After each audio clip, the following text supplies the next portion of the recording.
A year has gone by and Lebanon is still without a president, the longest vacancy since the country's civil war ended in 1990.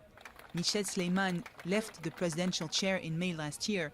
Since then, the parliament has failed 23 times to gather the number of members required to hold an electoral session.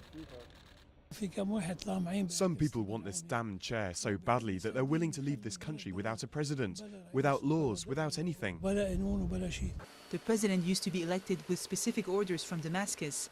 Syria withdrew from the country following mass protests in 2005. Since then, Lebanese politics have been split into two camps. The anti-Syrian group, bolstered by the West and Saudi Arabia on one side, and the pro-Syrians on the other, led by armed Shiite movement Hezbollah, with Iran as its main ally. In 2008, a 7-month presidential vacancy only ended after Qatar's intervention, but analysts say that's unlikely to happen this time. Those who are capable of electing a president are waiting for an agreement between Iran and Saudi Arabia, or a Western decision that would designate a president for us. And at the moment, the region is divided and there's a lot of tension and competition between countries. Lebanon is not a priority.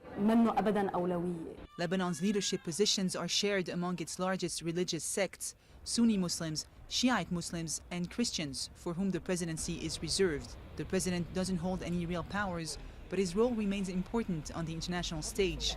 Executive powers have now been transferred to Lebanon's cabinet, also divided along sectarian lines, and struggling to pass laws, nominations, and budgets.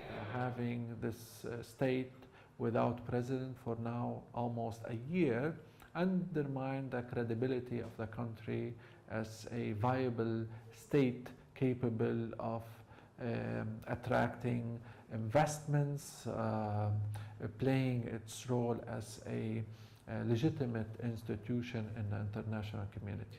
The start of the Syrian conflict in 2011 has exacerbated divisions. Lebanon hosts more than 1 million Syrian refugees, almost a quarter of its population, and faces spillover violence across its border. As conflicts between regional rivals play themselves out violently in Syria as well as Iraq and Yemen, Lebanon's political class is still waiting for a solution.